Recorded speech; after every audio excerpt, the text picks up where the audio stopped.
Donc, on va parler aujourd'hui des architectes, pas des patterns d'architecture, mais on va parler des architectes en chair et en os, donc leurs problèmes et comment on vit leur métier. En 1992, lors de workshop à Vancouver, Ken Beck, elle est personne légèrement connue dans le milieu de IT, elle a dit que le software architecte est un nouveau titre pompeux que les développeurs demandent à afficher sur leur carte de visite afin de justifier leur somptueux émolument, dont salaire. Et on va voir dans les 30 minutes à venir si c'est vrai, si c'est faux, et si c'est faux, pourquoi on est arrivé là, à cette conclusion. Mais avant de commencer, je vais vous prévenir. Il y a 3 choses que vous devez tenir en tête. Le premier, que c'est mon histoire et mon expérience. Donc, je parle de moi et pas de tout ce qui se passe dans le monde de l'IT. Le deuxième, qu'on va parler des problèmes de l'architecte. Ce matin, il y a Mathieu Lagacherie qui a bien expliqué le nouveau pattern d'architecture. Là, je vous propose de parler des architectes. Et la troisième chose, on ne va pas généraliser, on ne va pas parler de tous les architectes, on va parler de certains architectes et certains patterns dans le comportement des architectes. Voilà, j'ai parlé de disclaimer. Maintenant, c'est à vous de décider de rester ici ou de partir.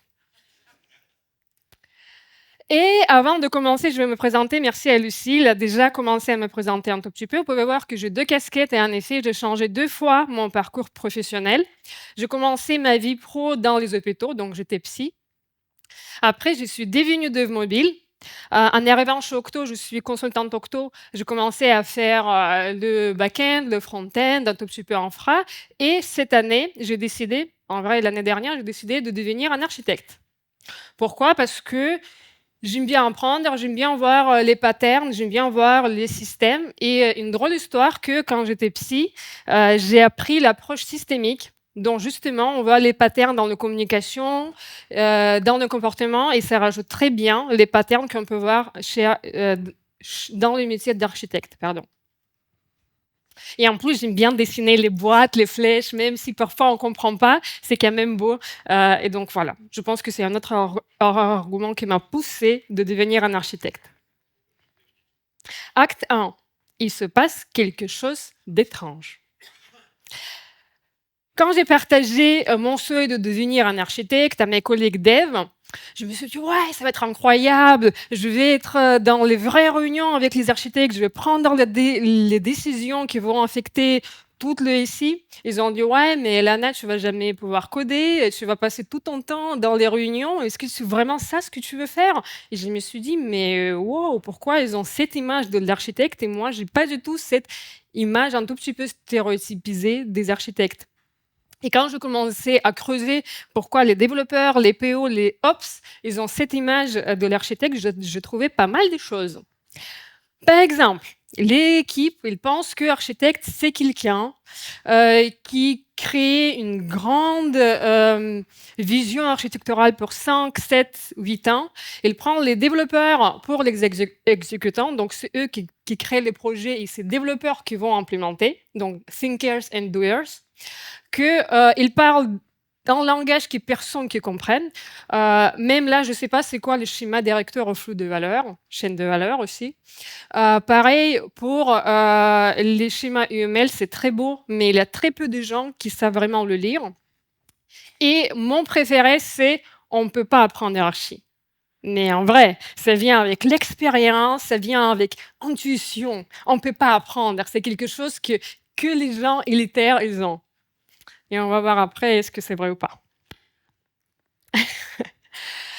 Et quand j'ai vu tous ces stéréotypes, je me suis dit, OK, si les gens ils pensent qu'architectes ils sont si mauvais, entre guillemets, pourquoi ils sont dans les entreprises? Pourquoi on est dans le rôle? Pourquoi ça existe? Et pourquoi on continue à intégrer les architectes dans notre quotidien?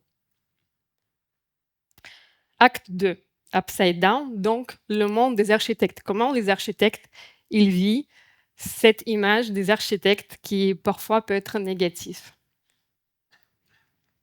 Quand tu es architecte et tu commences à intégrer l'entreprise dans un nouveau projet, la première chose que tu dois faire, c'est choisir quel type d'architecte tu es. Il n'y a pas un seul. Il est architecte solution, architecte SI, architecte infrastructure, architecte data, architecte d'entreprise, architecte sécurité, architecte cloud, architecte applicatif, architecte business, et c'est pas tout. Et parfois, vous pouvez voir les types de l'architecture, de rôle de l'architecte qui sont un tout petit peu redondants. Par exemple, architecte solution, est-ce que c'est un vrai architecte ou c'est la même chose qu'architecte d'applicatif? Et ça varie entre les entreprises de l'un à l'autre. Parfois, on peut voir les tech leads qui s'appellent architectes applicatifs, ou parfois, on peut avoir un SRE qui est architecte infrastructure. C'est un tout petit peu flou. Mais il faut commencer par quelque chose. On doit choisir quel type d'architecte tu veux être. Deuxième chose, quand tu arrives dans l'entreprise, tu dois choisir qui tu es et en plus, qu'est-ce que tu dois faire. Donc, ton poste, parce que quand tu arrives, il n'y a personne qui va te dire qu'est-ce que tu dois faire. La fiche de poste, elle n'est pas claire. Et comme il a dit Grégorop avec sa métaphore très connue et assez belle, il a dit que architecte, c'est quelqu'un qui prend un ascenseur pour parler avec tous les niveaux des gens qui travaillent dans l'entreprise. Donc, BO, les métiers, les développeurs.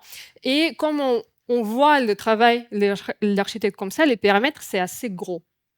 Et donc, quand on arrive là, tu n'as pas forcément les attentes, tu as un périmètre assez gigantesque et malheureusement, ça peut produire les anti-patterns qu'on peut voir souvent dans les entreprises. Par exemple, l'architecte qui code. Donc, l'architecte qui va dans le repo, il va coder l'implémentation et dire aux autres que ça, c'est la bonne chose, il faut faire comme ça. Il y a aussi le fantôme de tour de voir qu'on voit une fois par an. Il vient, il propose les schémas UML, les super PPT, et après, il revient dans le tour. Et on ne le voit jamais. Mais c'est super important. Il y a aussi le type d'architecte à ce service. Donc, une fois dans la vie architecte, il a implémenté une architecture qui est incroyable et ça marche parfaitement.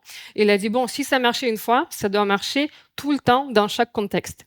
Et du coup, il vient dans l'entreprise ou dans le projet, il duplique son architecture et il part à un autre périmètre pour faire la même chose.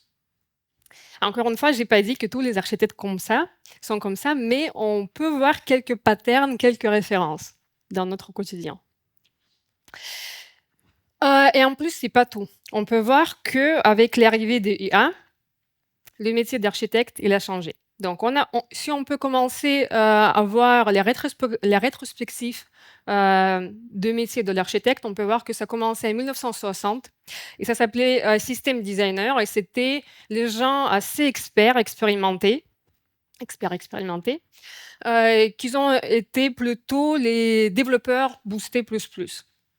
Dans les années 90, on a vu l'apparition de software architecte, dont les citations de Ken Beck qui a dit que c'est quelque chose qu'on connaissait déjà, et c'est rien de nouveau, parce que c'est quelque chose qu'on savait faire déjà. Dans les années 2000, il y a l'apparition d'architectes d'entreprise avec TOGAF. J'adore. Dans les années 2010, on peut voir l'architecte cloud et agile. Donc, on peut voir que le monde ici et IT, il commence à accélérer. Et donc, on voit la distinction de mobile, de web. Et on a eu besoin d'architectes pour gérer aussi l'infrastructure. 10 ans plus tard, on voit qu'il y a beaucoup de data. Et du coup, il nous faut quelqu'un pour gérer les data. Et aussi, pareil pour les plateformes. Actuellement, on voit les émergences, explosions de IA. Et donc, l'architecte, il doit aussi gérer ça et spécialiser dans ça. Et je pense que dans les années à venir, ça va être plutôt orchestrateur. Donc, ce n'est pas vraiment quelqu'un expert dont on a commencé, qui savait vraiment faire quelque chose sur le terrain, mais quelqu'un qui sait interagir avec les agents. Et donc, comme on peut voir, le métier et les demandes pour les architectes, ça change chaque 10 ans, ce qui est immense. Et du coup, le marché et les architectes, ils doivent s'adapter pour tout ce qui se passe autour du monde de IT. Donc, dans cette course de IA, il y a les choses très humaines qui se passent.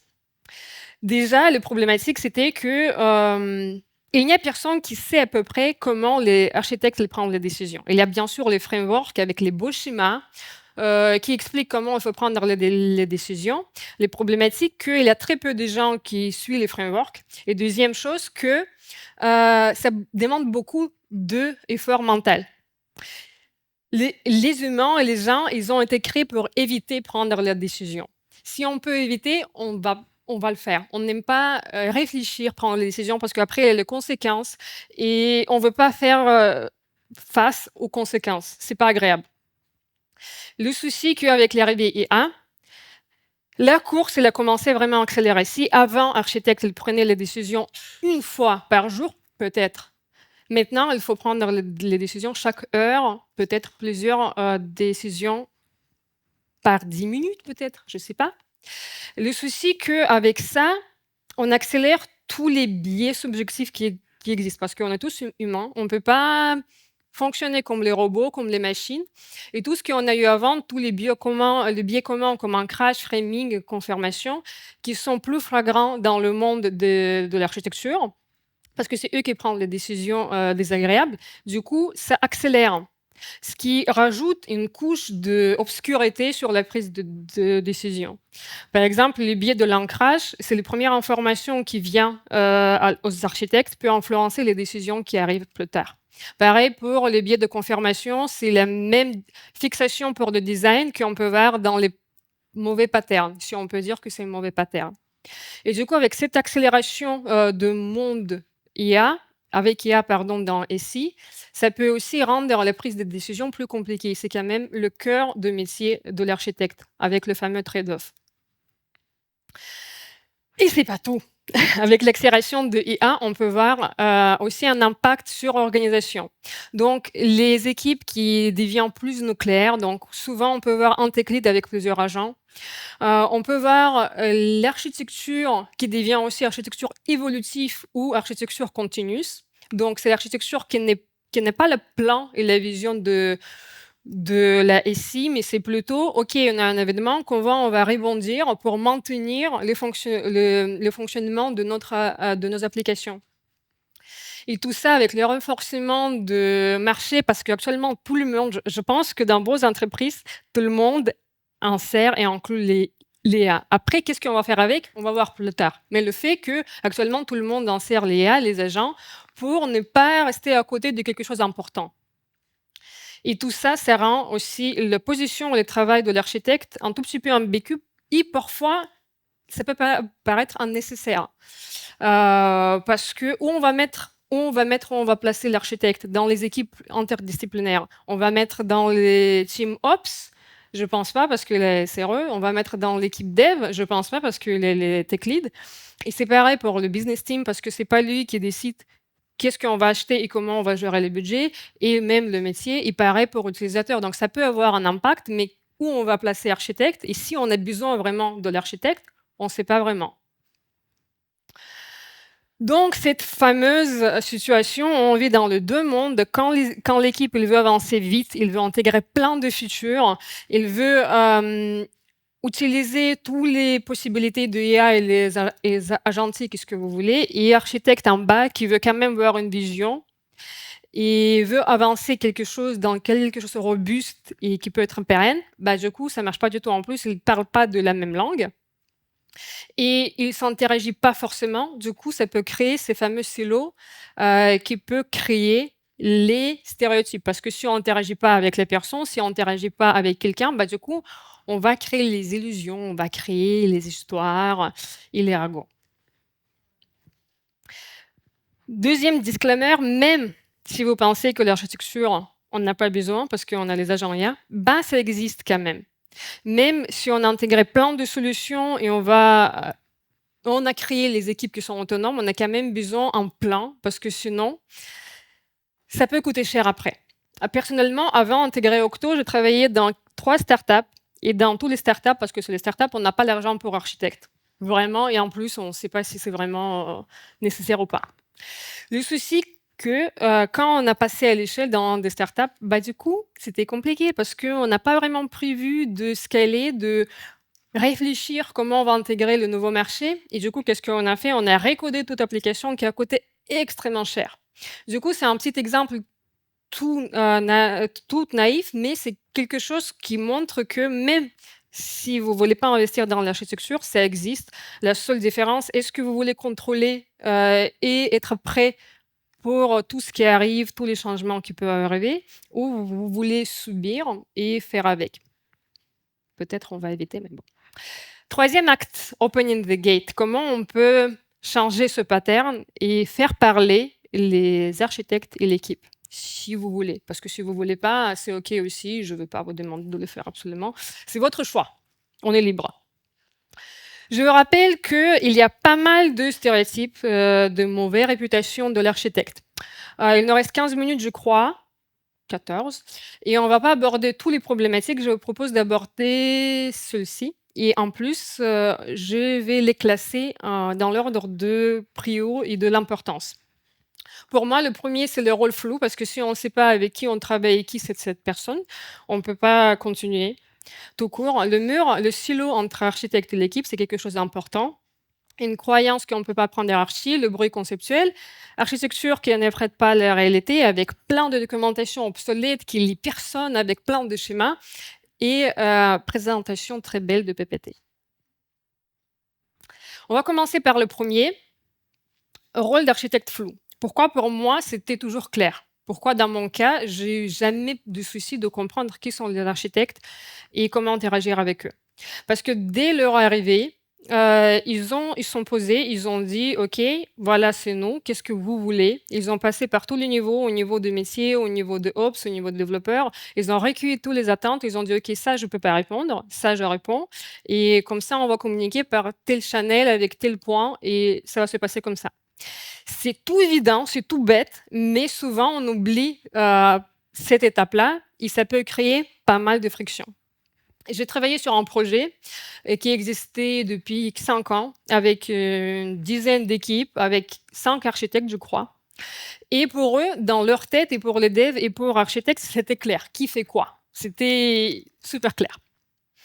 Mais au bout de 4e année de l'existence du projet, on commence à voir les frictions des gens qui commencent à parler mal des architectes, et des architectes qui parlent mal des devs. C'est la même chose avec Dev et Ops. Si jamais on a des bugs, c'est le problème des Ops.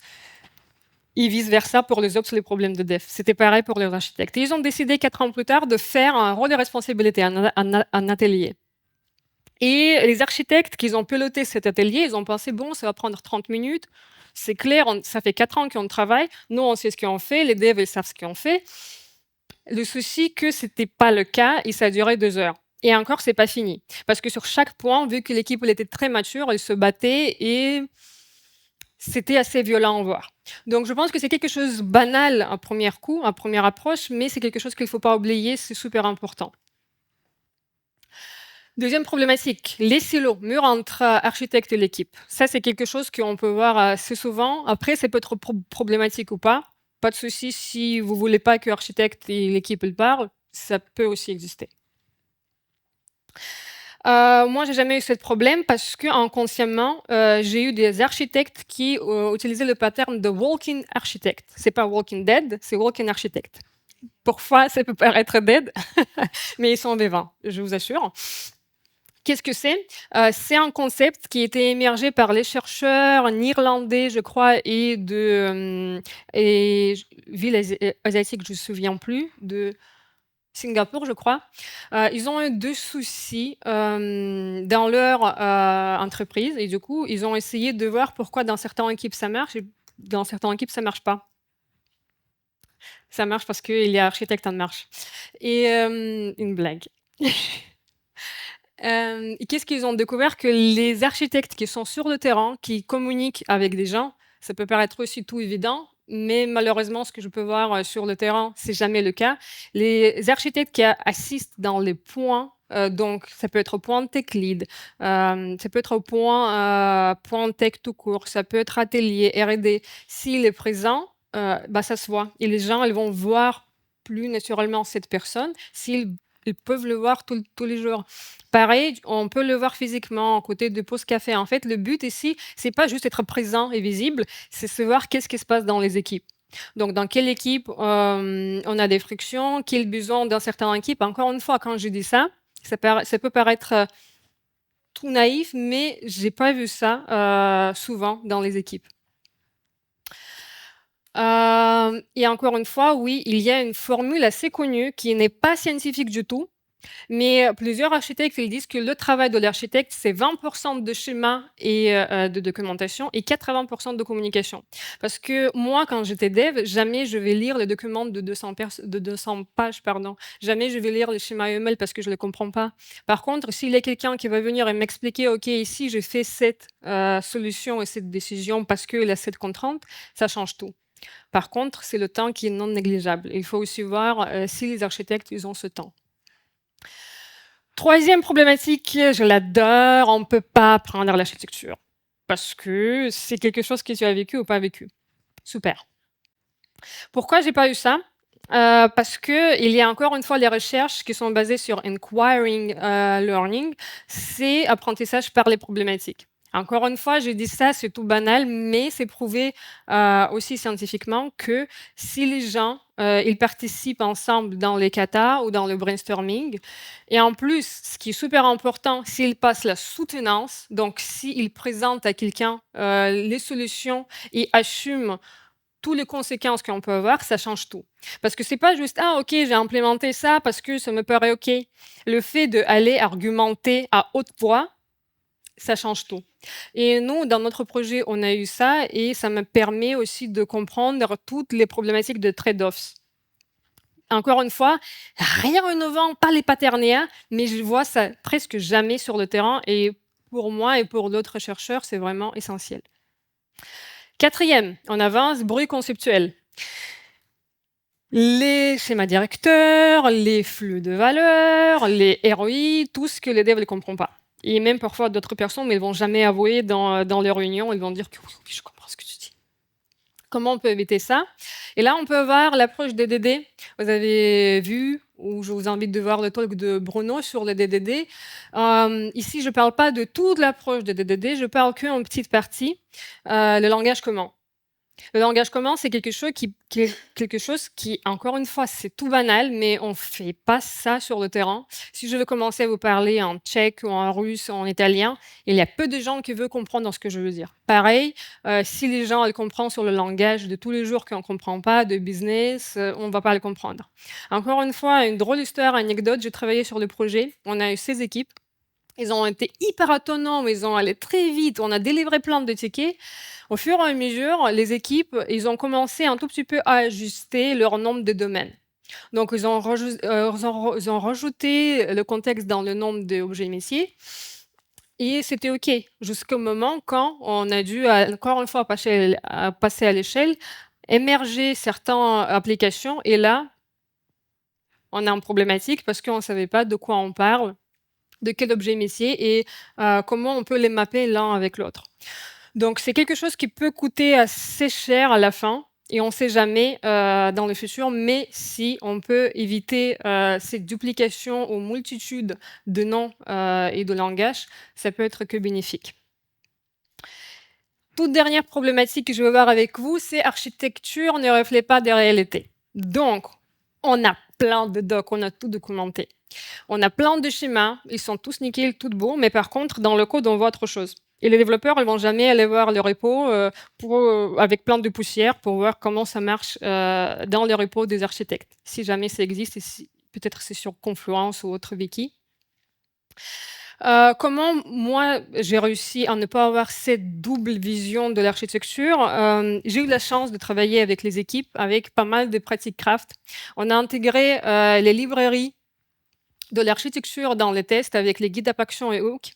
Et donc, chaque fois qu'on a fait une partie de feature ou de code, on a vérifié que ça ne casse pas l'architecture de code, d'applicatif.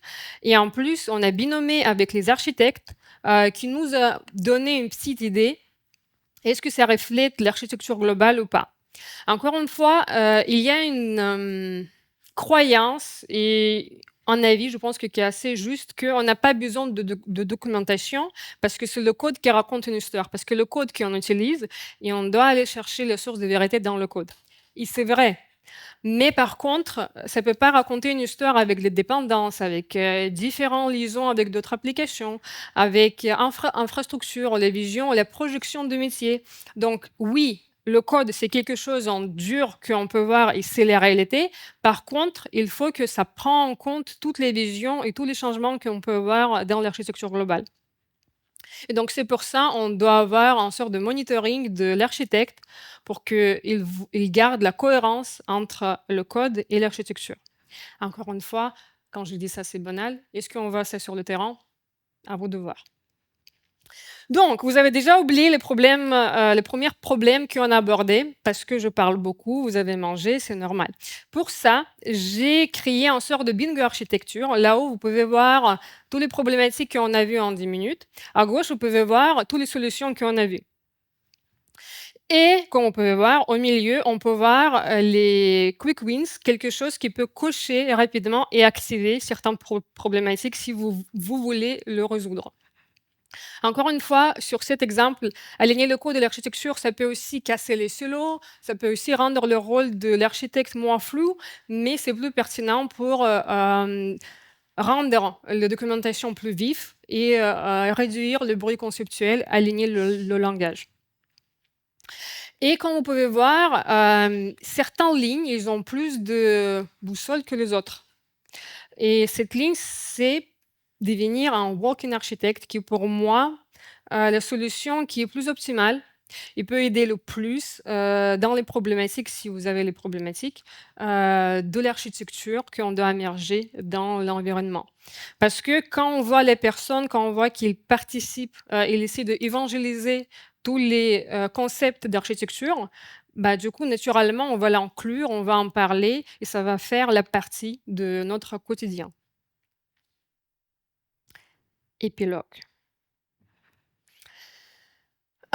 Comment on peut faire? Donc, je veux rappeler le titre de mon talk, c'est pourquoi personne ne parle pas aux architectes ou veut pas parler aux architectes. Ben, parce qu'il y a toutes ces problématiques, tous les stéréotypes. Comment on peut faire pour architecte pour qu'il donne envie de lui parler? Parce que parfois, quand on voit l'architecte, j'avoue que on veut pas le déranger. Il est important, il résout les problématiques importantes, il est sérieux. Les premières choses qui m'a aidé de un tout petit peu redonner cette image humaine à l'architecte, c'est le fait qu'il était présent, il était plutôt facilitateur. Facilitateur. Il n'a pas été là pour dire que, OK, Lana, c'est toi, tu fais ça, c'est moi, architecte, que tu le dis. C'était plutôt dans la facilitation de voir sur la pratique comment ça marche. Et c'est pas pour avoir raison, parce que on adore tous avoir raison. Moi, je suis la première pour avoir raison. Au début, j'ai dit, est-ce qu'on peut pas apprendre l'architecture? Et après, j'ai dit que oui, on peut, parce que j'aime bien avoir raison. Et c'est normal, mais il faut quand même faire les trade-offs et parfois faire pousser les gens à apprendre eux-mêmes. Si vous voulez, shift left d'architecture, parce qu'on aime bien tout mettre à left, hop, sécurité, ben on peut faire aussi architecture left. Deuxième, influencer par confiance et pas pour le contrôle. Architecte, on aime bien tous faire l'application parfaite, qui est prête pour tout, au niveau de sécurité, au niveau des golden paths, ce que vous voulez. Les problématiques que c'est pas l'architecte normalement qui doit implémenter. Ça appartient pas à lui, l'architecture, malheureusement ou heureusement. Et du coup, il faut faire un effort pour essayer de déléguer ce qui est très dur. Parce que vraiment, franchement, les devs, ils savent pas ce qu'ils font. Mais il faut essayer de déléguer à l'équipe certaines décisions. Parce que je pense qu'à long terme, ça peut servir, ça peut décharger tout le rôle assez important et assez chargé des architectes et peut créer les alliés. Et qui sait, peut-être les solutions peuvent être plus adaptées. Ou pas, parce que c'est les devs. Le troisième, descendre dans le domaine. Je pense que pour essayer de aider les premiers deux points, parler de la même langage et créer ce langage au niveau de stratégique. Donc, c'est pas juste aujourd'hui, je pense que le métier, voilà, le domaine, ça va être comme ça et après, on va changer. Mais si on va créer les stratégies pour inclure le métier, les développeurs et créer quelque chose qui est utilisable et convient à tout le monde, je pense que les deux premiers points, ça peut devenir un tout petit peu automatique si on va parler en même langue. Le problème avec tous les takeaways que je donnais, que même si l'architecte il veut faire partie de l'équipe, il veut être sur le terrain, si l'équipe ne veut pas, ben, on peut donner plein d'ateliers, on peut évangéliser plein de monde, mais ça va jamais marcher. Il faut inclure l'équipe pour qu'il aussi il accepte ce mouvement de l'architecte, de l'inclure et faire les amis avec l'architecte. Comment l'équipe peut le faire s'ils veulent? Encore une fois, je force personne. Pour commencer à s'intéresser à inclure l'architecture dans notre quotidien, les premières choses, c'est essayer de s'intéresser. Si on ne s'intéresse pas, si on pense qu'on n'a pas besoin d'architecture, ben, ça ne va pas bouger. Et c'est peut-être OK, mais si on veut vraiment collaborer et avoir la main sur l'architecture, si on ne s'intéresse pas, si on n'essaye pas de comprendre ou de la faire bouger, ben, ça ne va jamais marcher. Rien de nouveau. Le deuxième, c'est en parler. Comme j'ai dit juste avant, il faut inclure l'architecture dans les pairs, dans Definition of Done, dans les rétros, il faut en parler. S'il y a quelque chose qui est tabou, c'est comme avec la langue latin. Il existe, elle est très bien, mais est-ce qu'on l'utilise? Non. Du coup, il est mort. C'est pareil avec l'architecture, si on n'en parle pas, ben, ça reste dans les documentations et dans les schémas UML qui sont très belles. Le troisième, c'est l'approche tactique dans le langage commun.